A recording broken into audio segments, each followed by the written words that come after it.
Have you ever wondered how top agents create real freedom without burning out? Today, we're going behind the curtain with an ops and finance ninja who scaled from solo to CEO, paid off debt by taking bold action, and set up wealth systems. If you want sustainable profit, more time, and a business that runs without you, this one's for you. Welcome back to She Talks Money, the show where we turn real talk into real wealth. I'm your host, Jennifer Butcher, mortgage advisor, mom, and your friend who will always tell you the truth about money, freedom, and building a business you actually want to live in. Today, I'm sitting down in person with Ashley Kalar-Miller, founder of Transaction Exchange. Ashley helps real estate agents build sustainable, profitable businesses without the hamster wheel. She's scaled into the CEO role, created true financial freedom, and she's an open book on what it really takes from delegation and systems to getting out of debt and to setting up behind the scenes business finances. If you've been saying, I need to get out of my ops, my money organized, and my time back, grab a pen and let's dive in. Welcome to She Talks Money, Ash. Hi, I'm so excited to be here. I'm so excited to have you. And I know that we have met one-on-one, and I'm so proud of you, and it's so awesome to see where you're at now. But let's take it back just a little bit. What problem in real estate first just punched you in the gut and made you say, we can do this better? Well, I feel like my story's a little different than others. I was working in corporate and I got hired on as a front desk person. And the guy that hired me on had an idea, which was Transaction Exchange. And he was like, hey, I have this idea. Do you want to run with it? So as I was building the business, I was learning as well. So it was a lot of this is I just started with a very basic real estate checklist. I bought one house in my life at the time. And from there, I just kept building as we saw obstacles pop up in transactions. And we would just add that to our checklist with the agents that we worked with. So I think that there's a lot of, I wouldn't say problems, but I think there's a lot of things that can be solved with delegation and hiring someone else and adding someone to your team, if that makes sense. Absolutely. And let me make sure I have this right. You did not have it all figured out, right? You saw a need and we're like, all right, let's learn as we go and jump in and try this. Yeah. And when I first started, transaction coordination was very new to the real estate industry. It was not very, there wasn't a lot of transaction coordinating companies. There was a few companies in Minnesota. There was one company that I could use as research to just start something. And I was like, okay, this is kind of their systems. But I really dove into the entrepreneurial world. Boss Babe at the time was my bread and butter. I was like, I'm attending every free mastermind. I'm watching YouTube. I'm listening to podcasts. And I pretty much built the business from there. That is awesome. So was there a moment you realized okay, wait a minute, now we're growing and I can't be everything to everyone. I need to be CEO and even now delegate your own business. When did that happen? And then how did you go about changing things? It happened very quickly. I remember when it was probably 9 months into Transaction Exchange when I had probably 10 agents at the time, I think. And I was I was so stressed. I was having anxiety. I couldn't keep all my dates straight. And I was like, I don't understand how agents could do this. We probably had 15 files at the time. And I was very, very stressed. And at that time, I was like, I need help. I can't keep doing all of this, entering in files, making sure everything's straight. We have a software system we use that kind of keeps everything straight, but we didn't have everything, like you said, we didn't have everything figured out. I was still learning and trying to grow a business at the same time. So we actually went through a company and we hired a virtual assistant and we went through a few. If you've ever gone through the process, it takes time to find out who fits you and who's trustworthy and they're halfway across the world, so it's you don't know. And at our third person, her name's Shara, was like the best. And I actually ended up, I bought the company in May of 2023, Transaction Exchange, from my colleague. And when I bought it, I hired her on directly because she's like amazing. And now she's my ops manager because I delegated so much to her that I was like, I don't know what I will do without you because you do so much in our company. That's amazing. Yeah. And I love how like you could have quit, right? Like it was super stressful and you could have been like, you know what, this is just too much. But instead paused and we're like, okay, wait a minute. What can I delegate? Where can I find help? And I bet you get to focus now on the things that you actually love doing. One of the first things one of my coaches told me was, I want you to write every single thing that you do down for like a week preferably, or even at least a few days of the business weekend. Write everything down and then split it into columns. Like, what do you actually bring you joy and what do you enjoy doing and what don't you enjoy doing? And then you need to find a way to delegate the things that you don't like to do or aren't your best, skill set. For sure. And I think at the time when we were just building things and growing, I was in such a scarcity mindset of like, I need a paycheck because me and my boyfriend, now husband at the time, we were living pretty much paycheck to paycheck. And I was in such a scarcity mindset of like, well, I need a paycheck, so what else? Like, I have to figure this out. And I think that was my driving factor of, I'm going to learn, I'm going to do my best, I'm going to show up every day and figure this thing out. And now we're turning 6 next month, so. That's awesome. So you talk a lot about freedom and wealth as outcomes. How do you define those, like both personally and for the agents that you serve? Wealth. I feel like I'm going to start with our agents because we really pride ourselves on like our core values. So at Transaction Exchange, it's communication, organization, partnership, and empowerment. Those are like our core values. I want all of the people that work with us to feel that. I want the people who work at Transaction Exchange to feel that. So those are our very like core values.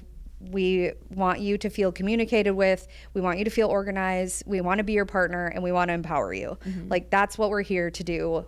We want you to feel that every single day, as well as giving back freedom. Like freedom doesn't have a price tag. Right. It really doesn't. And even like I tell my agents or agents that have questions, we want to give you your freedom back. And I don't care if you are, in your CRM working harder, posting on social media, or if you're with your kids at their volleyball game. Like I want you to live your life. You shouldn't have to feel like your real estate life runs your life. I want you to you built a business to have the freedoms that we want to give you back because it's hard being one person doing everything. So I would feel like that's wealth for our agents, what we want to give them. And I would imagine, okay, I'll ask this, but I imagine it's true. Like when agents start working with you, because it's hard, right? I'm a control freak. I get it. Like it's so hard to let go of control. But I imagine the people the minute they actually start to use your services, then they're less in their business and can focus more on their business. And I bet they start to explode and take off and do more business. Yeah, 100%. One of our agents who actually helped us build the business, one of my very first agents, she's still with us. She tripled her business from without using a transaction coordinator to using us.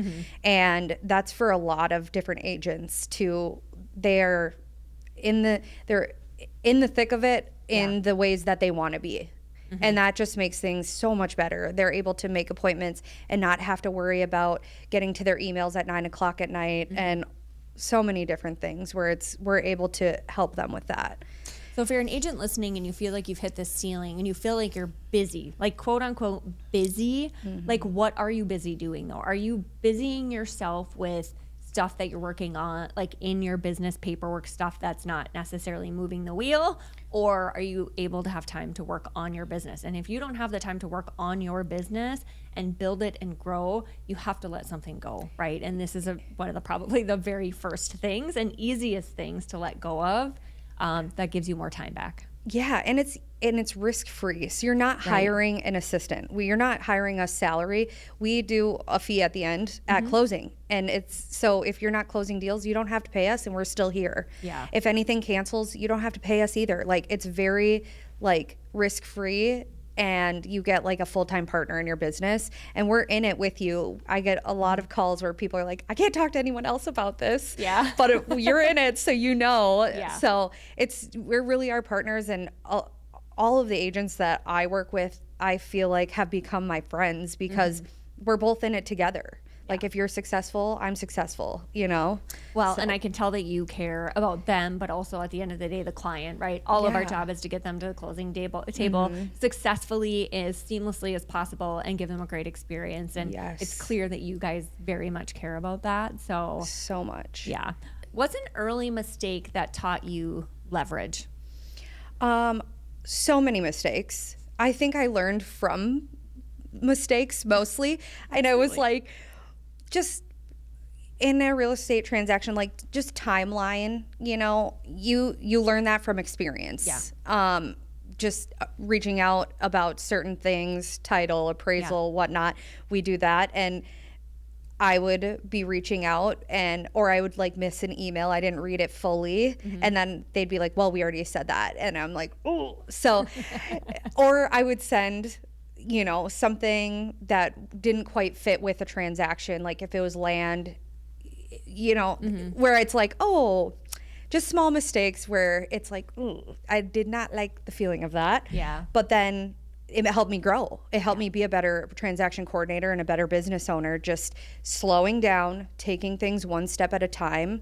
I think in this industry, there's a lot of things going on where it can feel like you're doing 20 things at one time. And that's when mistakes are getting made, where I learned to like do one thing fully and then move on. And that really helped with like saving mistakes and not doing the silly things that happen sometimes because you're human. So again, I want to make sure people heard that. She didn't let fear stop her, and she learned. She's great, so great at what you do now from the mistakes that you made. So I think a lot of people just don't even start because they're so fearful of those mistakes. Yep. What they don't realize is that the successful people made just as many mistakes, and that's how they became so successful. It's like, you can't really avoid it. You just have to go into it knowing that's going to happen. The key is, right, to recognize them and then, you know, pivot and adapt and then get better. Yes, and learn from your mistakes. Like, that's the biggest thing is like, okay, what did I do wrong? Awesome. Reflect, move forward, make it better. Exactly.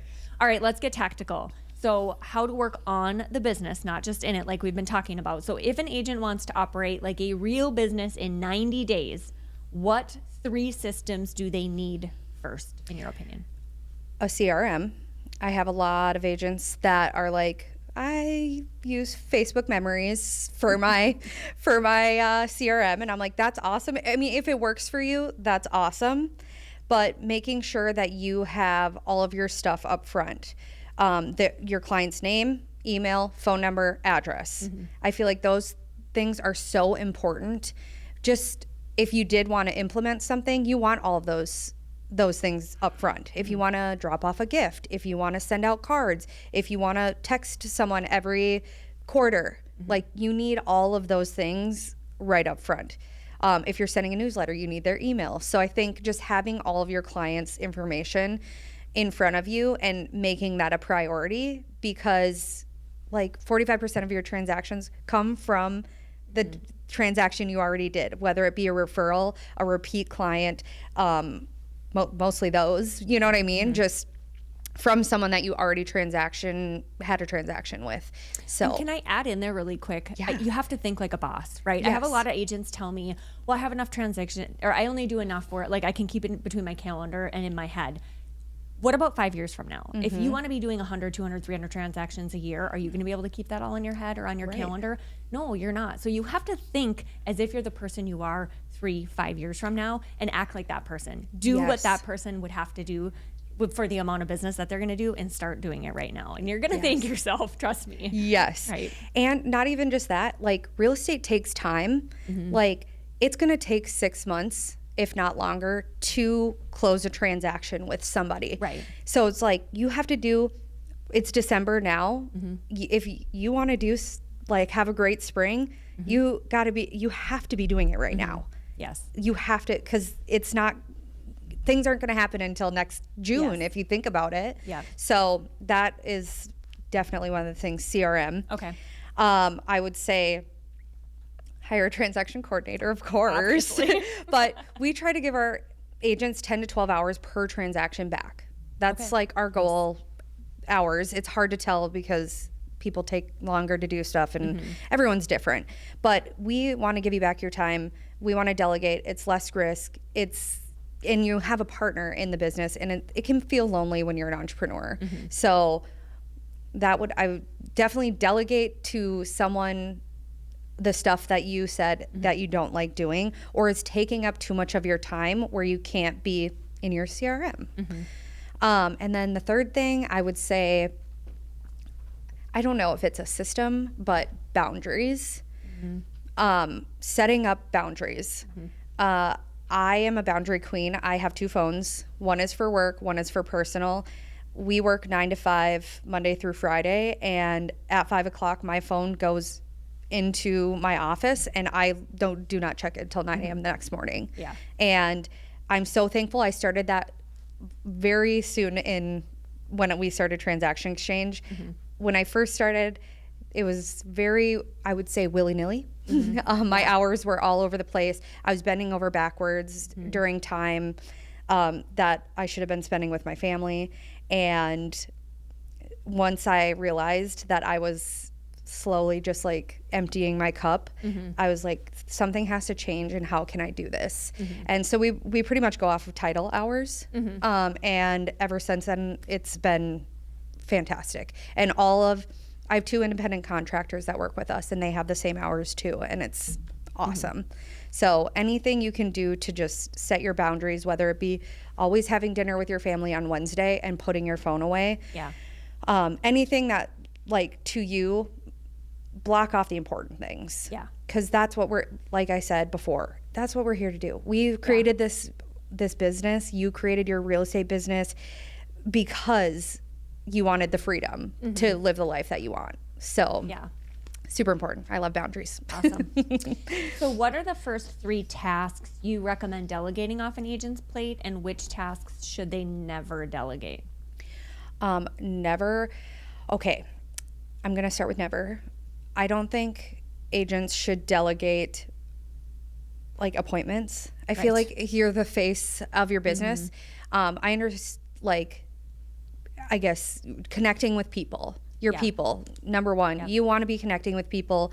You want to be, talking to them, calling them, texting them, having conversations, connecting with your people. It's hard. You can't have someone else do that. Right. It's really hard to have someone do that. You probably can, but it's very hard to. And I think you forget about the connections when you have someone else do it. So I would say never delegate, the people part. I think when you are to delegate, I think anything you don't like, whether it be social media, I know it's really hard, and it's a constant task in the back of your brain. I was just talking to one of my agents about this yesterday. It's one of those, like, every single day, it's in the back of your brain. I should be doing this, I think. So social media, their CRM, if you can, set up your CRM, but if you aren't going to do like a newsletter or like an email campaign, like, you can pay people to set it up, and then all you have to do is hit yes, and it goes out to your people. So if graphic design isn't your thing, if email campaigns, hire that out so that you at least have something going out to your clients after they close, or when you first talk to them when they're a prospect. So I think those 2 things are great because it takes a lot of time, and you can overthink it a lot. And you can really, social media, you can dive deep and get lost in the weeds on all of the things. People ask me all the time, how do I stay consistent? I hire somebody. She's like behind the camera right now. So, because I can't do it on my own, and I wouldn't be able to be as consistent. And when you think about it, if you do it right and you use the right strategy and you're asking and letting people know the type of people that you're looking for and to do business, you're going to more than pay for the person that's helping you. And it kind of is like the new business card. So Yes. when people hear your name, they're going to go to social first. So if you're not there, you kind of don't exist. Yep, I 100% agree with that. We use our Instagram like our business card, like our trust. That's like our trust site of like, hey, we're real. Here we are, and this is what we do. Exactly. Yeah. All right. So weekly cadence. What does your CEO week look like? So Mondays are always my transaction coordinating day because I'm still at it. I'm in the thick of it. And that's when we're getting back from the weekend where agents were so busy. So now it's time to get our new files entered, make sure, we get all that sent out and everything. So it's a very transaction coordinating heavy day is Mondays. Tuesdays is a lot of like planning. Me and my operations manager usually are connecting on Tuesdays, figuring out, am I in charge of social today? Because she does some and I do some. Okay. So it's a very nice, love it. Yep, nice balance for the two of us. And then Wednesdays is, for me, usually one of our slower days for transaction coordinating because everyone kind of, Monday and Tuesday were crazy. The weekend was crazy. Yeah. Agents are like, hey, I need to take a break. So Wednesdays are a lot of like on the business days. So I'm checking in with our numbers, seeing how many files we have closing in a month, checking our bank account, paying our bills, like a lot of just, QuickBooks. Yep. QuickBooks and all the things is usually Wednesday. Thursdays is kind of a free day for me, a creative day or whatever. And then Fridays are like finances, where it's making sure I'm caught up with like QuickBooks and like making sure I'm set for the following week. Nice. So kind of like planning, I would say. Yeah. Yeah. And that's, All right. So agents, here's your micro drill. List 5 to 10 recurring tasks that you do this week, and then circle half of those that don't require your license or your relationships. Assign it to someone, automate it, delegate it, delete it, whatever you have to do, and then book a 30-minute block to train somebody on something that you want to hand off. There you go. AKA transaction exchange is a really good option there. Okay, so let's jump to money a little bit because you're such an open book and I love that. And we're gonna note our listeners as we talk about this, we're not financial advisors or tax people, so talk to your CPA or your financial pro, but we've lived it, so we like to give advice on it. What does a simple agent P&L look like that actually informs decisions? I think first off, having one. Yeah. That's a good step. And looking at your numbers of what is actually making you money. I think there's a lot of systems and different real estate things that you get sold on every single day, right? There's softwares, there's systems, there's people and places and things that you can get sold on where, like, if you have an office and you don't go to the office, really think about if you need that reoccurring cost. If you have a software system that you haven't logged into for 6 months, maybe you don't need to be paying for that. I think reflecting on that and seeing where your money is going is so important because you forget that you're paying for stuff. So really looking at your P&L and seeing, okay, where did I spend this $1,000? Yeah. And why did I spend it? And am I using it?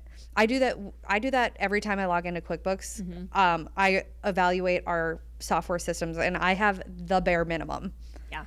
And then I will add something on. I'll do a free trial. If I don't use it, then I cancel. Yeah.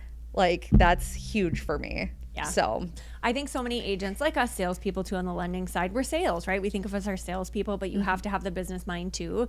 And so I like to call them money dates. Have a weekly money date personally, but on your business at least as well. You should be doing that really at least monthly, for sure quarterly, but I would do it monthly. This morning I found I was doing a very in-depth audit of my PayPal account and I'm like, what? I had like 10 charges that I was like, what is this?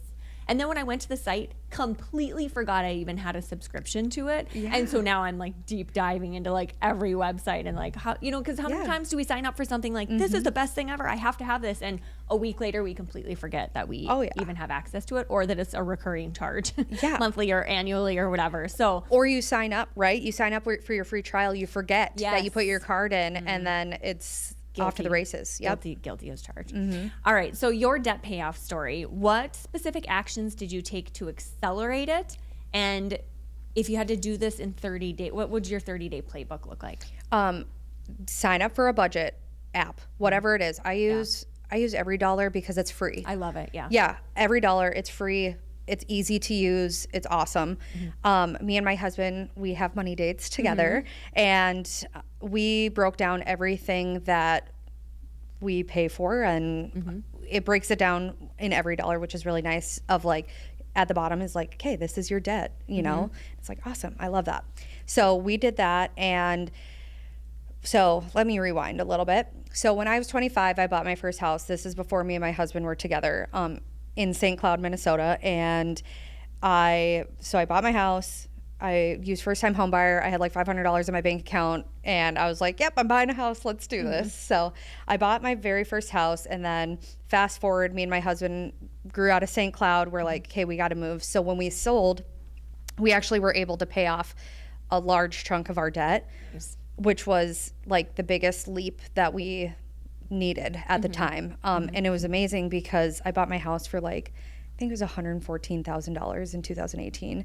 And then we moved to Prior Lake, but when we sold it for like 170. So we had a large chunk to put down on our new house and pay off debt. So we paid off a bunch of stuff. And since then we really dialed down, and every extra dollar that we had, we were paying towards our debt. So we paid off, we were so in debt, but we paid off like 2 loans, 2 credit cards, and now all we have is his car left, which is almost done, and then my student loans, which have just been like floating in limbo for like ever. So, so we did that, and then actually this year we refinanced our Prior Lake home into a 15-year mortgage. So we're gonna have that like paid off too, but it's just wild how much I don't know. The difference between where we were and where we are now is just like mind blowing. That's awesome. Now let's chat a little bit about the self-led SEP IRA. Why did you choose that as a business owner? I read a book that I cannot recall the title of right now, but the biggest thing that I took out of it was like, just take a step forward. And I had no idea where to start, how to invest, anything.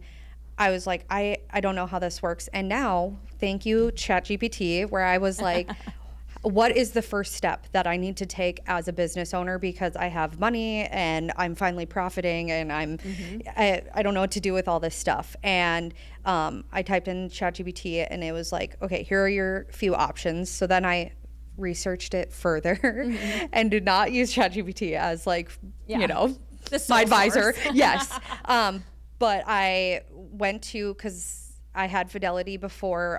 When I was working in corporate, I had a 401k that like rolled over, and I was like, hey, I know how to log into this site. I'm gonna just, figure this out. So it's very simple, and it walked me right through the steps, and I entered in all the information I needed, and I set up a reoccurring payment, and that was that.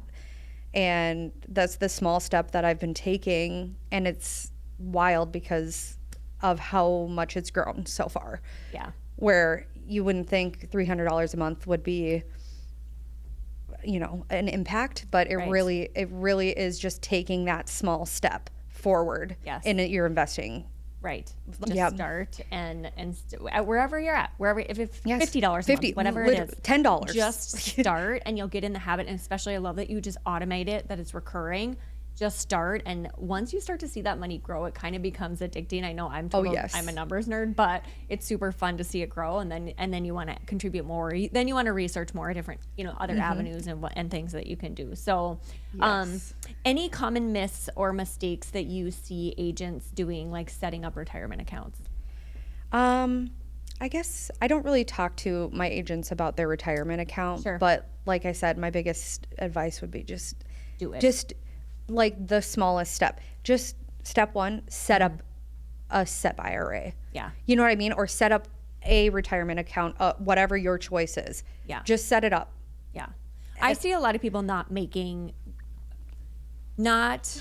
setting up different types of accounts, right? Because this business, it can be very cyclical. It depends, markets can be up and markets can be down. And when things are going well, it's great. It's easy to spend money. But then we forget that maybe there's a down market to follow and we're not going to have as much coming in. Yeah. We have to plan for those times. And the agents that are really successful, that sales in general, people that are successful, think about that and have shorter term accounts for bills and whatnot, medium term accounts for money that you have to you can pull from if you need it, and then long term accounts that are there just to build for the future. So, for sure. All right. So recap quick: monthly Money Monday, right? Have a little money date with yourself and check in on things. Some tools that we talked about were different bank account buckets, recurring transfers, and just it's nice to make it percentage based, right? Just make it as your income grows, then you can add more. Yeah. And then guardrails that, keep you consistent. Let's talk about some quick wins. Pause. Wait, let's skip that section because it's kind of a recap of what I just talked about. Okay. All right, let's talk about sustainable speed. So what's your capacity formula, or how do you decide what not to take on? So what not to take on. I am very good at delegating. Once you delegate a little bit, it's awesome. You're here, you have this, but it does take a lot of trust. Yeah. But taking things on, I think about, is this going to make the business better or bigger? And if it isn't, then I will delegate that or not take it on. Yeah. I'm at that point where I'm able to say no to things, it took a lot of time because I came from a scarcity mindset where you're hungry. You want everything. You give me. Say no. Yeah. And then you get to a point where you're like, hey, is this actually making our business better? Is this making us better as, people? And I really think about that when I'm taking anything on, whether it be a new transaction coordinator, a new agent, a task, that's what I think about in the end. Yeah. So. Love it. Yeah. So along those lines, boundaries, right? Boundaries with clients and team. Do you have one script or policy that completely changed your life? I think it's the 2 phones. Oh. I should switch to a flip phone for my personal phone because all I do is text and call on it. I have no social media on my personal phone. So all my email and all my social media is on my work phone, which I'm on, like I said, 9 to 5, sometimes 8 to 5. But I put that away and I'm disconnected from the world. And it's very good for my mental health. I am not doom scrolling at 9 p.m. at night. I don't even have the option because my phone is away. Yeah. So I really think that changed my life. That's amazing. Well, this might fall into that as well, but energy hygiene. So what are 2 to 3 habits that help keep you grounded while you scale? Yes, that you're right. It does tie into that. It's just nice being able to just shut things off because it's so hard being in this industry to have your brain going all the time. You're thinking about work. Anytime you get a notification, it's I have to answer that. I need to get back to this person. And I really think about just what's the life that I want to live. And it's not really being on my phone all of the time. Right. But I work really hard when I am, on my phone and in my work hours. What's one thing that you do for fun outside of work? Oh, one thing I do for fun. Me and my husband like to go to the casino. I would not have pegged you for that. But I love it. She said it's like a little guilty pleasure. It is. It so is. I'm like, ooh. Oh, I love it. Okay, so some fun, really quick prompts, and then I have a rapid fire question to finish this out. I have a feeling I know what you're going to say here, but one thing I stopped doing. Doom scrolling at night. One thing I started doing. Why is this one hard? I think just setting time aside to do my CEO things. Mm-hmm. And one thing I outsourced and never looked back. Shara, she's like literally does social media, newsletter. Yes, she deserves a raise. Yes, literally. Okay, so quick rapid fire questions. One money belief you had to outgrow. Scarcity. What's a $100 tool or habit that returns 10 times? $100 tool. Me trying to actually think about $100 in my head. Mm-hmm. I guess we have Flowdesk for email. It was $100 for the year, but it was literally amazing. Do you like it? Because I'm thinking about switching to Flowdesk. I'm obsessed. Okay. It is so easy analytics. So we might have to have a coffee date over how to teach Jen how to do email. Okay. One metric you watch weekly. How many transactions are closing in a month? And your favorite delegation fail you can laugh about now? I think anything Shara couldn't handle. That's the problem. She is literally a superhero. I have nothing to laugh about. Keep her secret. Okay. If you had to rebuild from 0 clients in 30 days, what's your move? My first move is, I don't know. We're going to keep going back to it, but hire someone right away. Yeah. Just to help. So you can be on the phone. Yeah. Okay. Yep. All right, Ashley, this was packed. We covered freedom and wealth with real systems, delegation that sticks, although you can't hire her assistant, a simple cash flow setup, accelerating debt payoff, and yes, using a self-led SEP IRA to make your business work for you. So connect with Ashley at Transaction Exchange on Instagram and learn more about her team and how they can help you scale sustainably. If today's episode gave you even one actionable step, it would mean the world if you follow the show, leave a quick review, and share this with another agent friend who's ready to lead like a CEO. Tag us at She Talks Money and Ashley at Transaction Exchange with your 7-day CEO upgrade progress. You deserve profit, peace, and a business that supports your life. See you next week on She Talks Money.